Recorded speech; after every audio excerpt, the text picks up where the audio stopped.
Pois tu, Senhor, és nosso Criador, nas tuas mãos estão a terra e o mar, o universo se ajoelha e louva, teu nome exaltado é.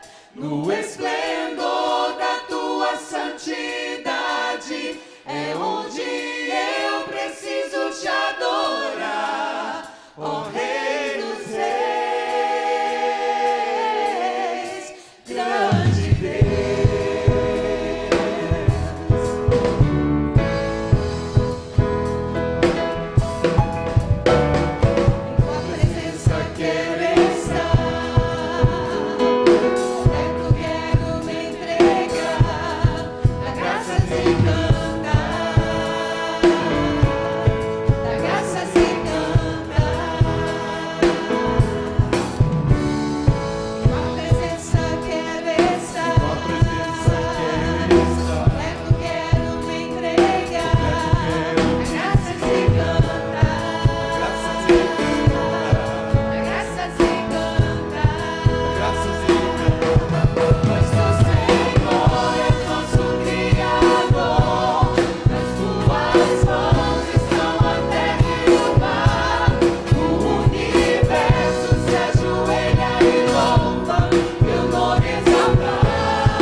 Obrigada, Senhor.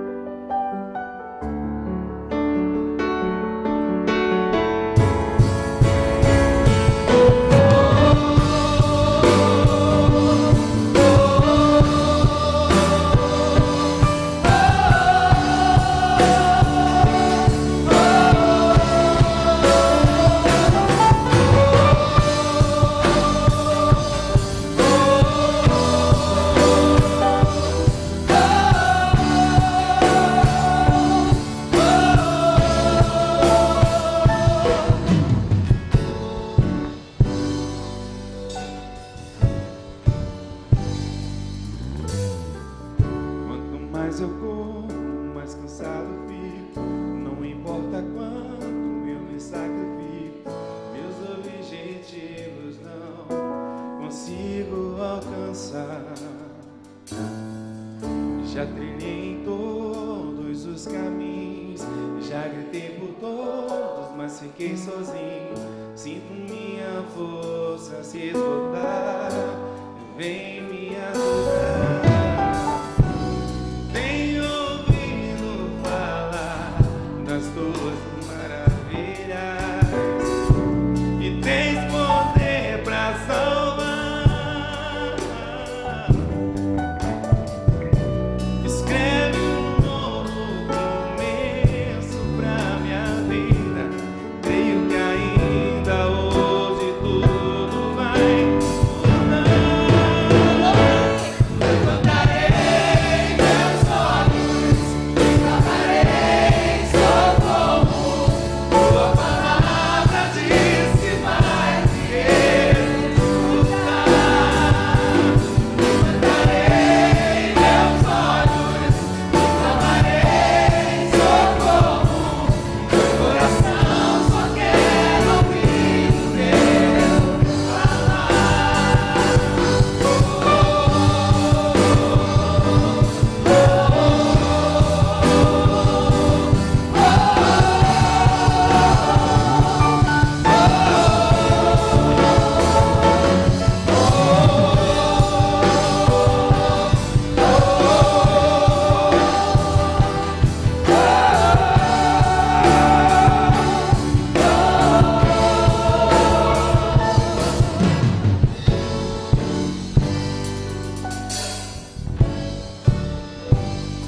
Quem aprendeu?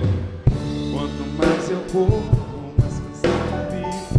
Não importa quanto eu me sacrifico, meus objetivos não consigo alcançar. Já trilhei em todos os caminhos, já gritei com todos, mas fiquei sozinho. Sinto minha força se esgotar, vem me ajudar. Tenho ouvido falar das suas maravilhas e tem poder pra salvar. Escreve um novo começo pra minha vida. Creio que ainda hoje tudo vai mudar. Levantarei meus olhos e clamarei socorro. Tua palavra disse vai me escutar. Levantarei meus olhos e clamarei socorro. Meu coração só quer ouvir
que está acompanhando também a celebração pela internet, abra sua Bíblia também nesse texto, acesse a sua Bíblia aí no seu tablet ou no seu celular, e depois acompanhe a leitura do capítulo 4 de 2 Reis. Isso tem que acender as luzes aqui, que o pessoal ainda está... Isso, muito bem. 2 Reis, capítulo 4, verso 18 até o verso 37. Eu quero falar sobre esse tema, que é um desafio para cada um de nós, é um desafio para mim, e desafio para muitas pessoas, e talvez tenha sido, ou ainda é um desafio para você, a fé diante do silêncio de Deus. Então, realmente tem sido um desafio manter a fé quando Deus se silencia, quando Deus não responde a nossa oração, nosso clamor. Mas esse texto aqui vai nos ensinar como que nós podemos agir nesses momentos. Diz assim, a partir do verso 18, capítulo 4 de 2 Reis. O menino cresceu, e certo dia foi encontrar seu pai, que estava com os ceifeiros. De repente ele começou a chamar o pai, gritando, ai minha cabeça, ai minha cabeça. Então o pai disse a um servo, leve-o para a mãe dele. O servo o pegou e o levou à mãe. O menino ficou no colo dela até o meio-dia, quando morreu. Ela subiu ao quarto do homem de Deus, deitou o menino na cama, saiu e fechou a porta. Ela chamou o marido e disse, preciso de um servo e uma jumenta para ir falar com o homem de Deus. Vou e volto depressa. Ele perguntou, mas por que hoje? Não é lua nova nem sábado. Ela respondeu, não se preocupe. Ela mandou selar a jumenta e disse ao servo, vamos rápido, só pare quando eu mandar. Assim ela partiu para encontrar-se com o homem de Deus no Monte Carmelo.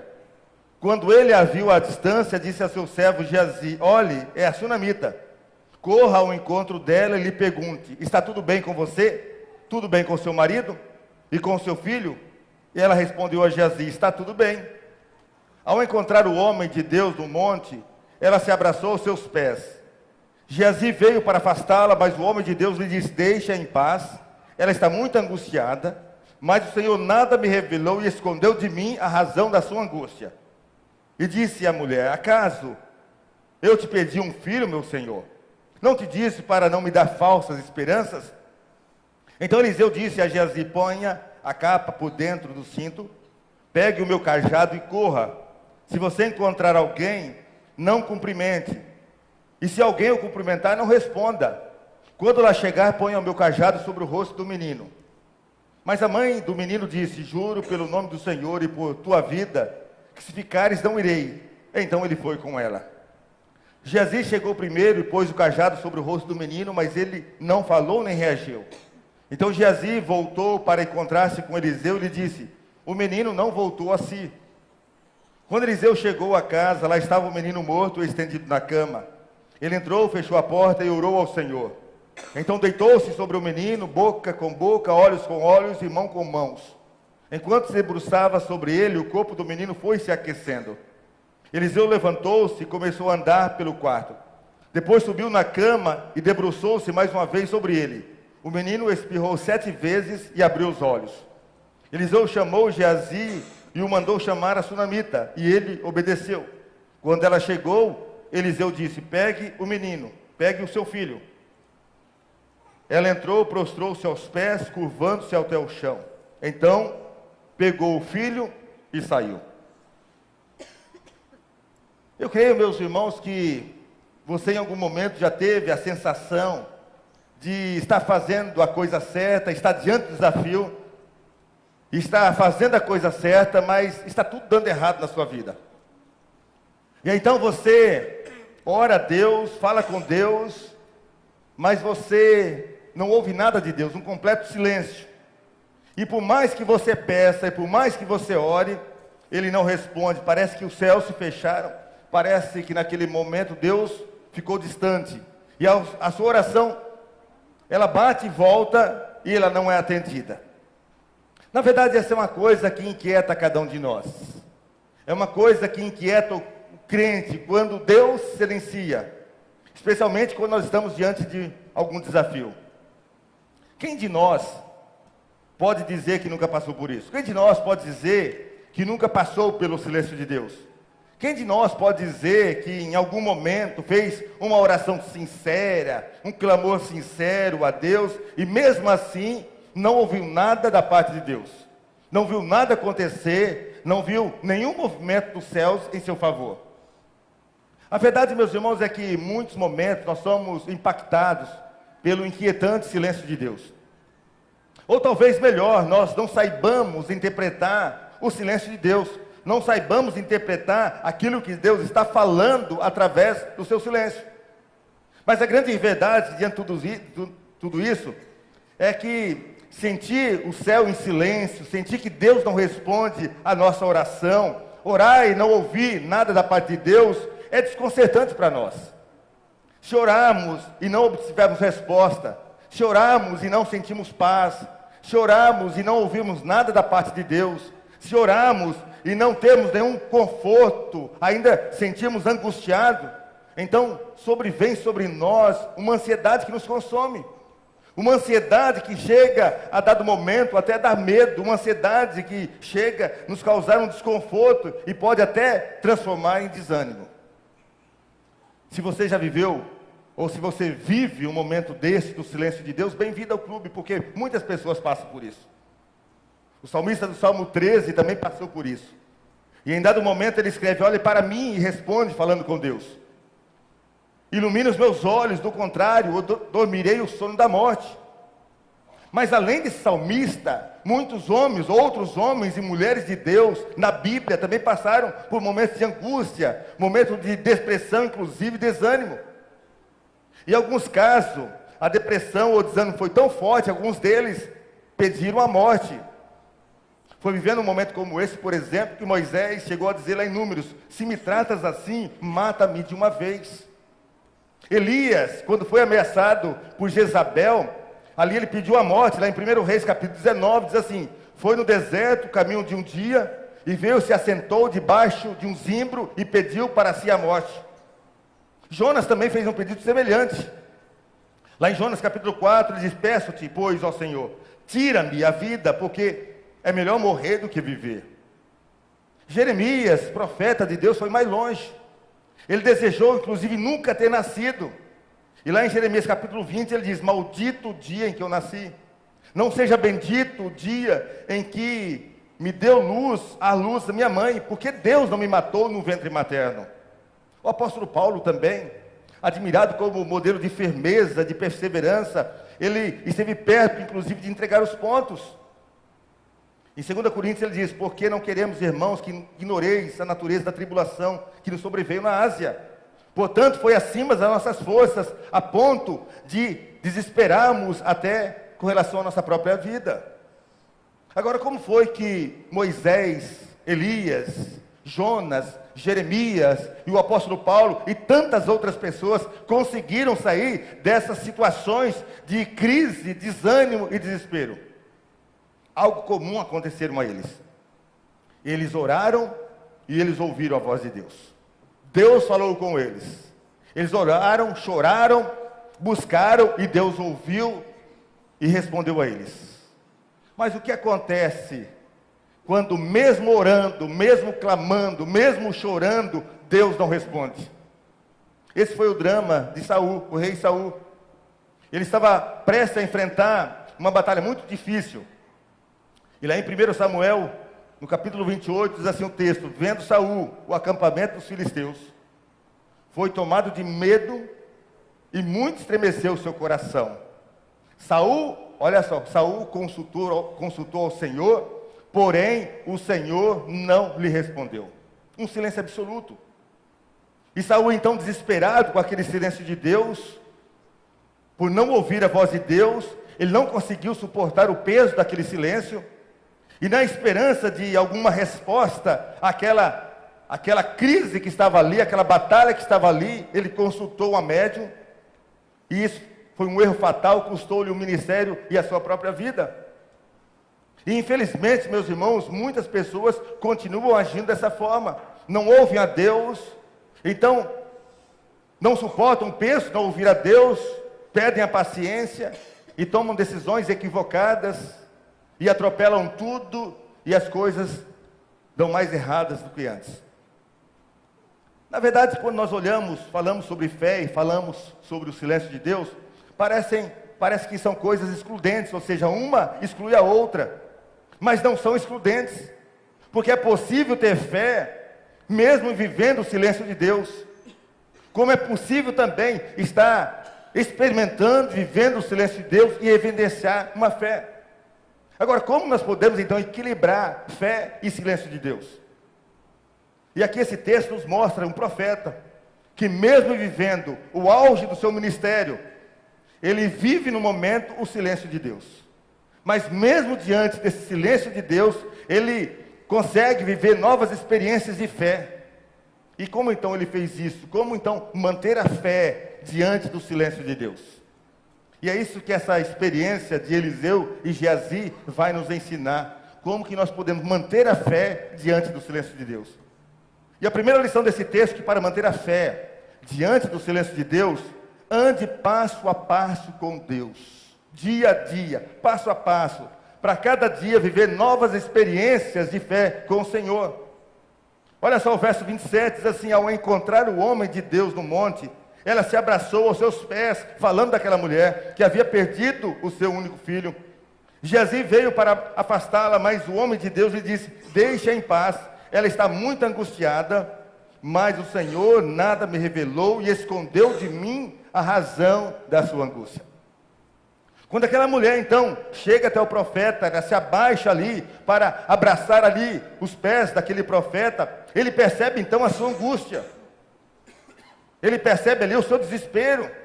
Então o seu servo Geazi tenta tirá-la, porque naquele tempo uma mulher não poderia tocar no outro homem. E Geazi então vai ali para proteger o profeta, mas o profeta diz: não faça isso, deixe ela, porque ela está muito angustiada. Só que ele completa essa palavra: só que o Senhor ainda não me revelou o motivo da sua angústia. Deus não havia revelado aquilo que estava acontecendo ali naquela situação, e também não havia revelado aquilo que ele deveria fazer em função daquela angústia daquela mulher. Se você não sabe, ou se você já leu ali a história do profeta Eliseu, você vai saber que na maioria das vezes Deus dava uma palavra para o profeta, e o profeta então dava essa palavra ao povo. Deus revelava aquilo que estava acontecendo em algumas situações, e o profeta então revelava aquilo ao povo. Por exemplo, foi com relação a uma batalha que havia, e aquilo que era tramado contra o povo de Israel, Deus revelava ao profeta, e o profeta ia lá no rei e dizia aquilo que iria acontecer. Geralmente era dessa forma.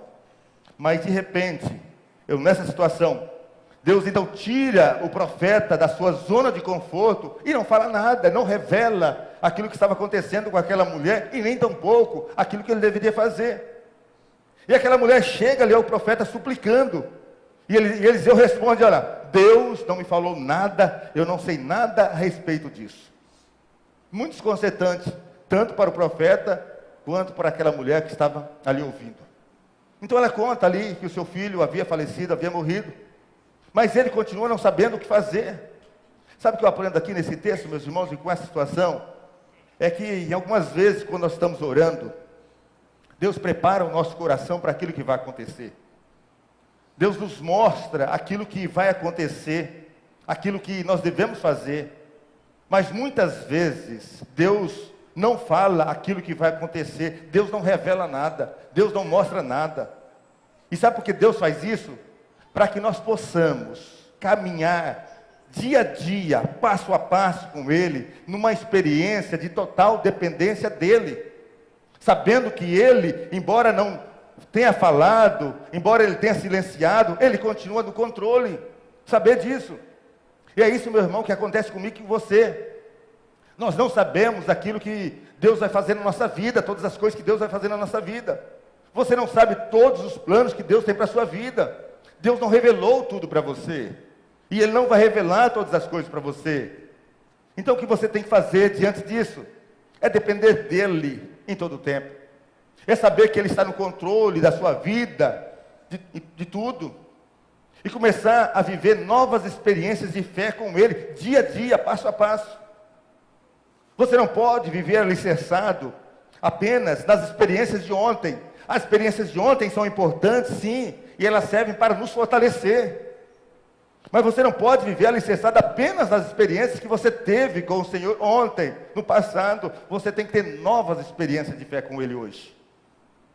Depender dEle completamente, e para isso é necessário andar passo a passo, dia a dia com Ele. Andar nesses tempos, meus irmãos, de silêncio de Deus, passo a passo, é crer que Deus está segurando as nossas mãos. E então, por não conseguirmos enxergar lá na frente, nós temos que segurar nas mãos deles. E andar passo a passo com Ele. E dizer assim, eu não estou enxergando nada. Eu não sei qual é o caminho, mas eu confio no Senhor. E por isso eu vou dar mais um passo de fé. Era isso que Deus estava colocando aqui no coração daquele profeta, do profeta Eliseu. Um novo desafio. Porque ressuscitar uma pessoa, ele nunca tinha feito isso antes. Ele não sabia como fazer isso. E portanto, tinha que ser numa total dependência de Deus, porque era uma experiência nova. E nesses quilômetros de distância, entre Carmelo e Sunem, onde ali morava a sunamita ali, ele tinha então que depender totalmente da graça de Deus.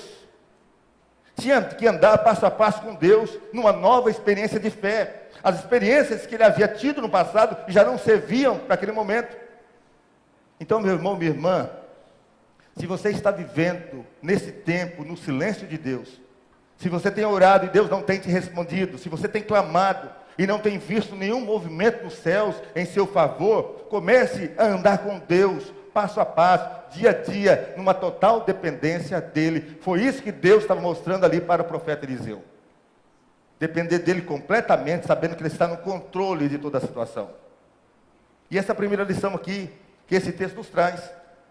Mas uma segunda lição também, que para manter a fé no tempo de silêncio de Deus, saia da sua rotina espiritual e experimente o renovo que Deus tem para a sua vida.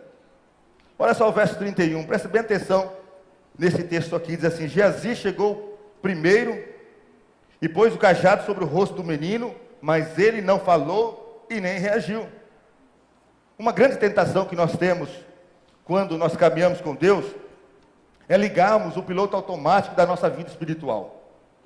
E começar a fazer as coisas mecanicamente, porque nós já estamos acostumados a fazer isso. Nós estamos acostumados a fazer algumas coisas espirituais. Quando acontece determinada coisa, nós fazemos aquilo porque já é costume fazer daquela forma. E foi isso que aconteceu ali também com o profeta Eliseu. Ele mandou então um servo levar o cajado.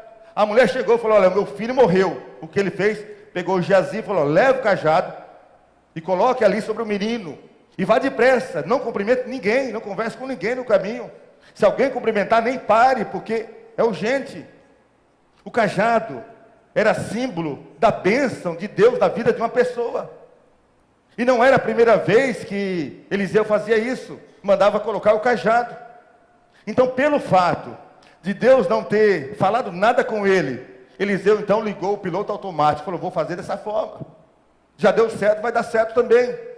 E era colocar o cajado em cima daquele menino, ele achava que isso iria funcionar.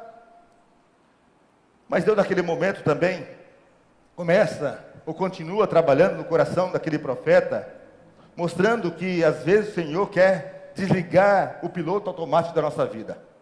Quer que nós saiamos da nossa rotina espiritual, saiamos da nossa mesmice espiritual. E sabe por que Ele faz isso? Ele faz isso para que nós lembremos que não são as ferramentas que nós usamos que dão certo, mas é Ele que está agindo. E também para que nós possamos ter novas experiências de fé com Ele.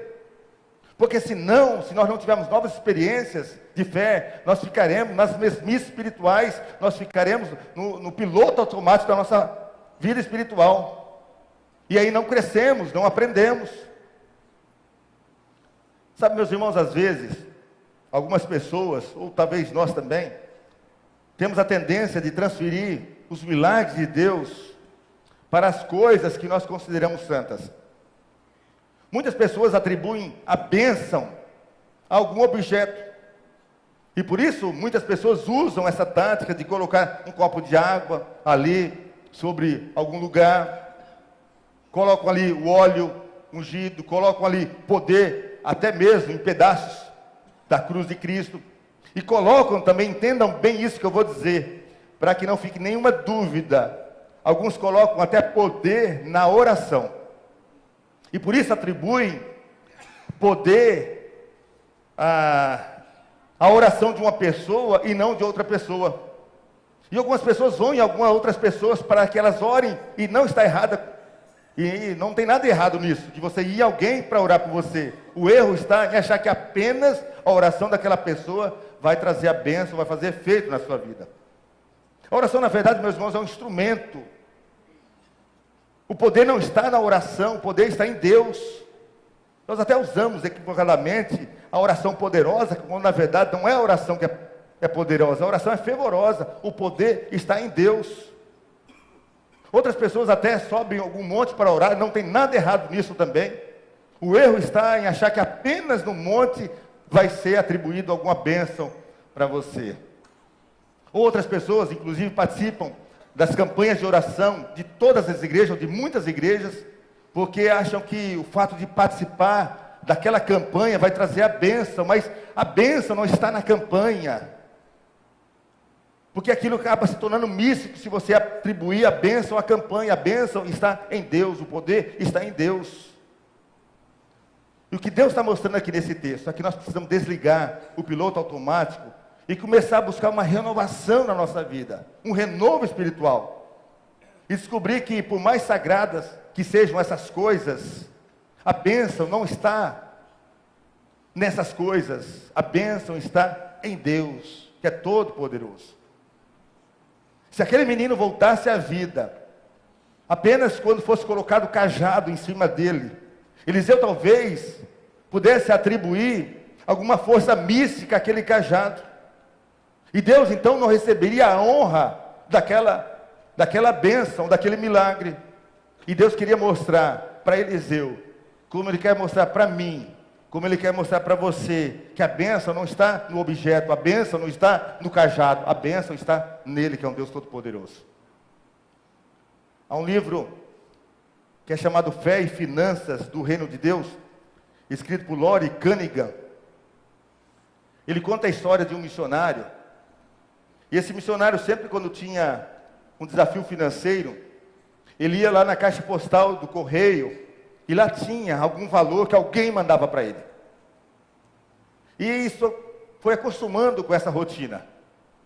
E um dia então surgiu uma outra dificuldade financeira também. E aí ele falou para sua esposa, ela, não tem nenhum problema, eu vou lá no correio, vou abrir a caixa postal. E lá vai ter esse valor que nós precisamos, é assim que funciona a nossa vida. E aí, então ele foi ao correio, abriu a caixa postal lá, e não tinha nada, vazia. Olhou a caixa postal vazia. E ele viu então que naquele momento o cajado não funcionou para ele. Como se a caixa postal ali fosse a fonte de suprimento para ele. Então ele ficou mais um pouco na cidade, e sem saber o que iria acontecer, mas entrou na lanchonete para comer alguma coisa. E ao lado dele senta uma pessoa, e eles começam a conversar, e ele começa a contar os desafios do ministério, aquilo que tinha acontecido e tudo mais. E no final, esse homem que sentou ao seu lado disse ao missionário, olha, o meu avião teve um problema e tivemos que descer aqui nessa cidade que não estava programada. Mas agora eu entendi a razão do que o avião desceu aqui. É que Deus mandou eu vir aqui para te abençoar. E pegou e deu aquele dinheiro, aquele valor que ele precisava para aquele desafio. Aí esse missionário então escreve que naquele momento ele redescobriu que não era a caixa postal a solução. Não era a caixa postal a fonte de suprimento, mas sempre foi e sempre será o Deus Todo-Poderoso. Então, meu irmão, não são os métodos, não são os jeitos, não são os rituais, não são as campanhas, não são os cajados. Mas precisamos sair da mesmice espiritual, da rotina espiritual, e experimentar todos os dias uma nova dinâmica de fé com o nosso Deus, e ter novas experiências com Ele todos os dias. É preciso desligar esse piloto automático da vida espiritual, sair dessa mesmice espiritual e experimentar aquilo que Deus tem de novo para a nossa vida. E Deus nos convida para essa renovação, a viver o novo com Ele. Quantos e quantos de nós, às vezes, vive uma rotina espiritual, quando Deus tem muito mais a nos dar, muito mais a fazer em nossas vidas. Deus quer tirar você dessa rotina espiritual, da mesmice, e surpreender a sua vida com a graça dEle, com o poder dEle. E tirar você, muitas vezes, da zona de conforto, para que você tenha novas experiências de fé com Ele. Então, meu irmão, minha irmã, se você está vivendo algum silêncio dos céus, o silêncio de Deus, saia da rotina espiritual, desliga o piloto automático da sua vida espiritual e comece a ter uma nova experiência de fé com Ele. E foi isso que o profeta Eliseu aprendeu, era isso que Deus queria ensinar para ele naquele momento.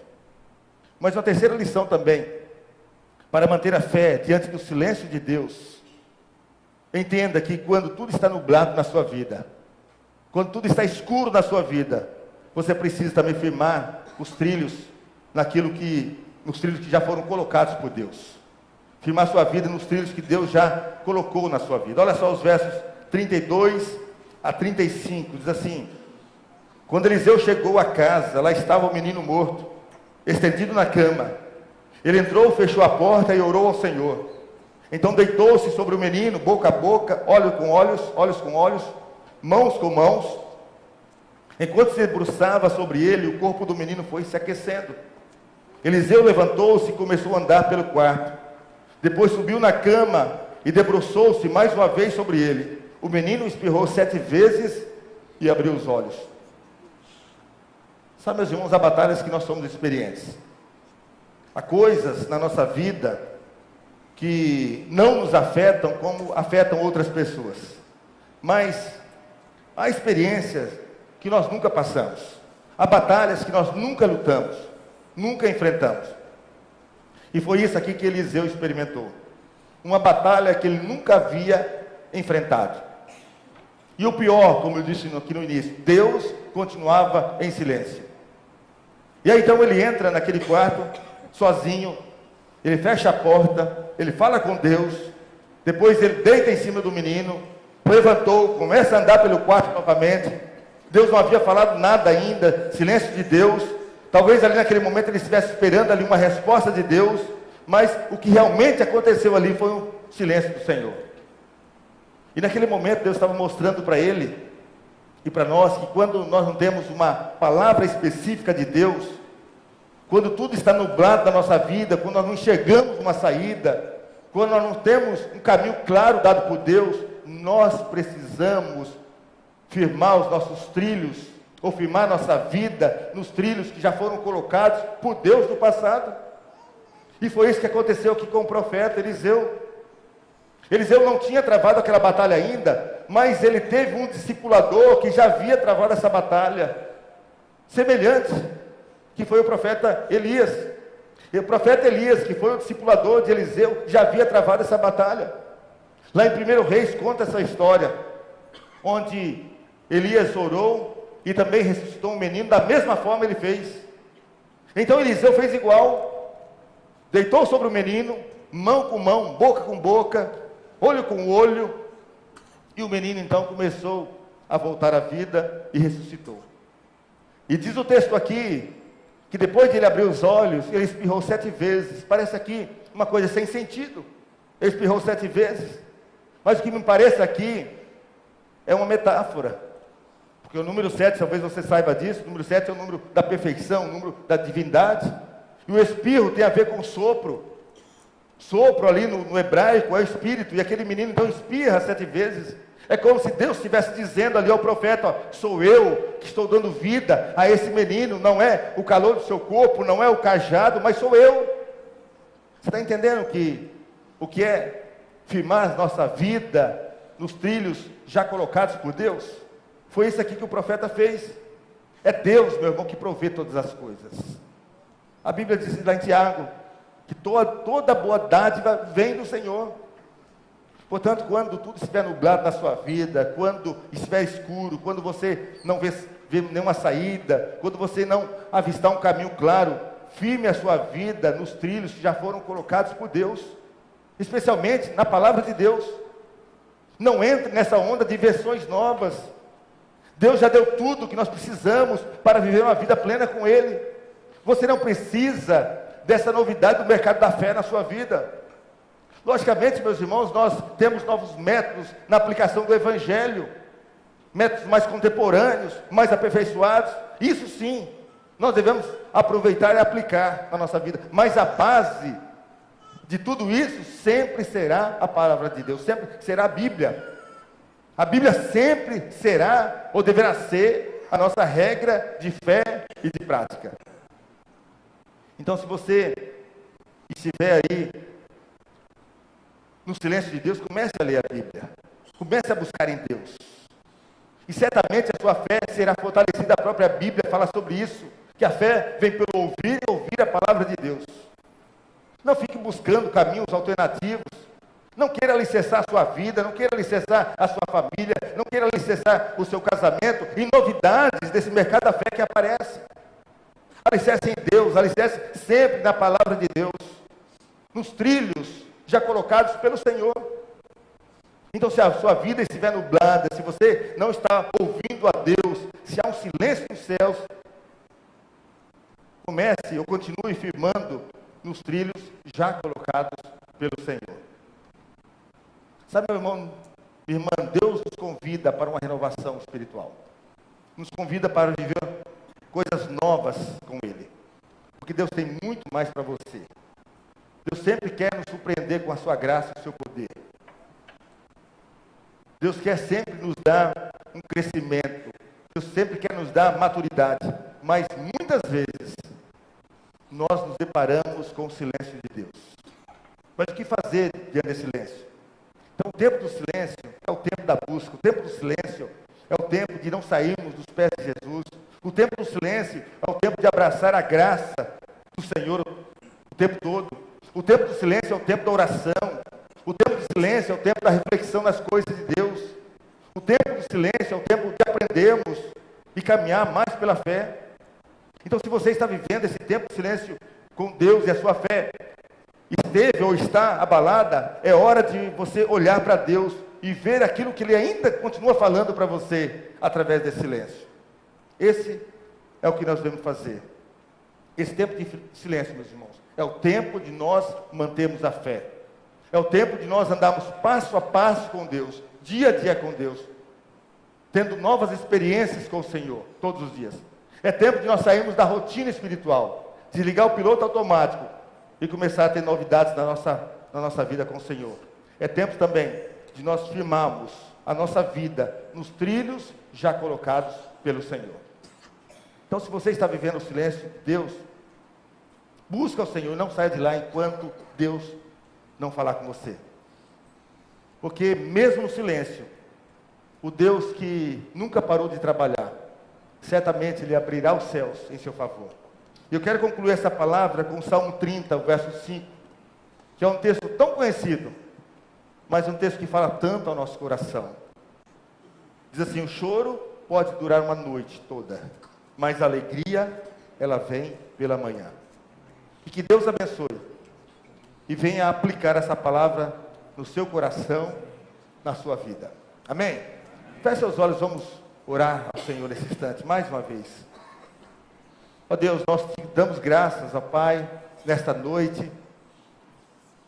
Ó Deus, pela oportunidade que o Senhor nos dá de estarmos aqui te louvando e te adorando. Pela oportunidade, ó Deus, de ouvir a Tua voz, ouvir a Tua palavra. E saber, ó Deus, que o Senhor está cuidando de cada um de nós. Muito obrigado.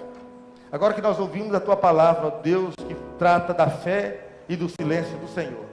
Ajuda-nos, ó Deus, a caminhar pela fé. Andar passo a passo com o Senhor, dia após dia. Ó Deus, a sairmos da rotina espiritual e vivemos uma novidade com o Senhor todos os dias. E também, ó Deus, nos firmar a nossa vida nos trilhos que já foram colocados pelo Senhor através da sua palavra. Abençoe cada um de nós. Ajuda-nos, ó Deus, a caminhar por fé em todo momento da nossa vida. É a nossa oração em nome de Jesus. Amém.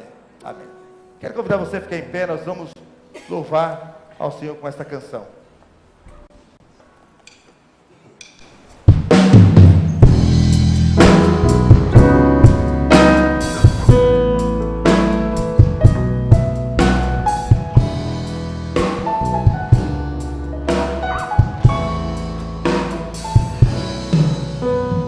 Deus Jesus maravilhoso,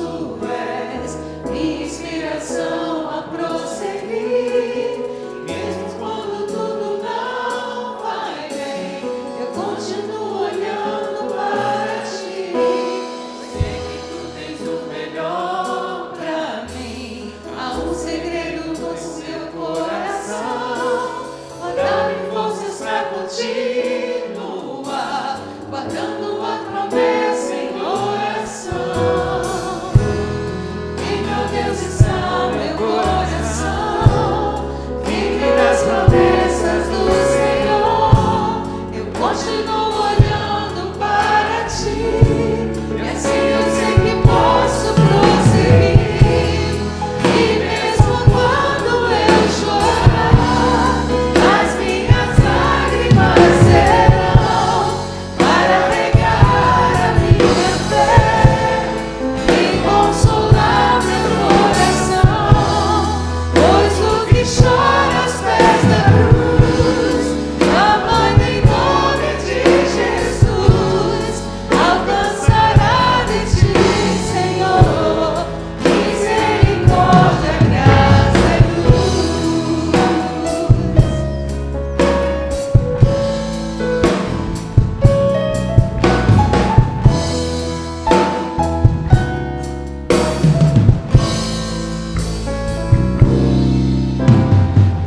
De amor não cessa, eterno não tem fim. Quão grande és tu, Senhor, quão grande é pra mim. Tua graça é o meu refúgio, descanso no teu poder. Maravilhoso és, maravilhoso és pra mim. Que não desista o meu coração, firme nas promessas do Senhor. Eu continuo olhando para ti, e assim eu sei que posso prosseguir. E mesmo quando eu chorar, as minhas lágrimas serão para regar a minha fé e consolar meu coração, pois o que chora aos pés da cruz, clamando em nome de Jesus, alcançará de ti, Senhor, misericórdia, graça e luz. E mesmo quando eu chorar, as minhas lágrimas serão para regar a minha fé e consolar meu coração, pois o que chora aos pés da cruz, clamando em nome de Jesus, alcançará de ti, Senhor, misericórdia, graça e luz. Misericórdia, graça e luz.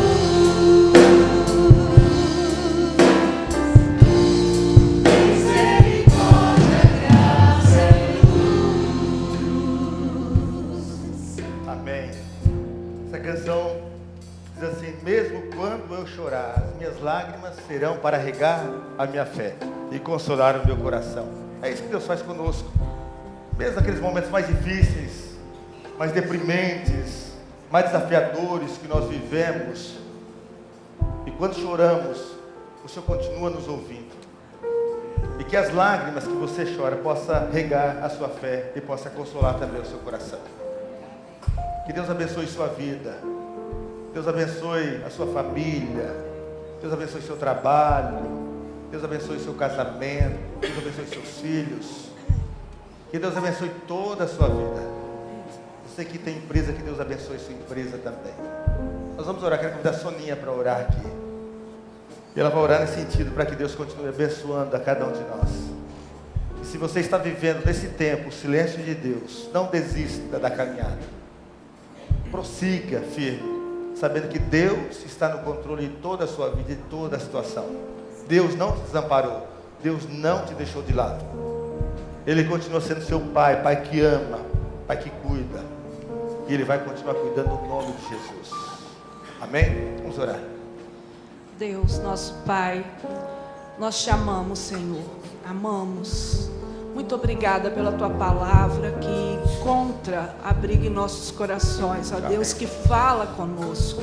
Muito obrigada, Deus.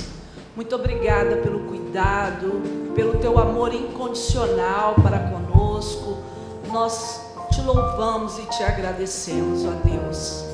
E queremos dizer que a nossa fé está firmada no Senhor. Amém.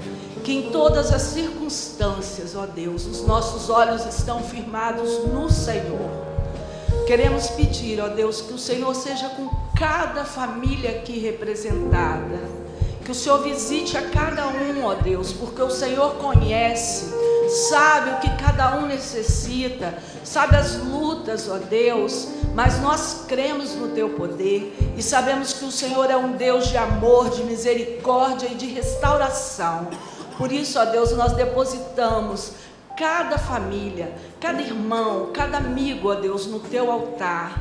Deposito a minha vida, ó Deus, da minha família no Teu altar, crendo, ó Pai, que o Senhor tem cuidado de nós e continuará cuidando, porque assim, ó Deus, a Tua palavra diz.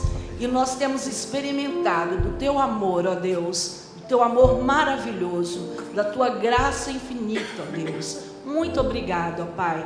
Nos dê uma semana abençoada na Tua presença, revigora as nossas forças, renove em nós, ó Deus, a fé, a esperança, que possamos ter uma atitude nova, ó Deus, diante do Senhor, que possamos separar tempo contigo, ó Deus, Amém. para ouvir a Tua voz, para sentir, ó Deus, o Teu cuidado e para termos, ó Deus, um coração agradecido por tudo que o Senhor tem feito. Amém. Pelo que o Senhor é e por tudo que o Senhor tem feito por nós. Louvado seja o Teu nome, e nós oramos no nome precioso de Jesus. Amém.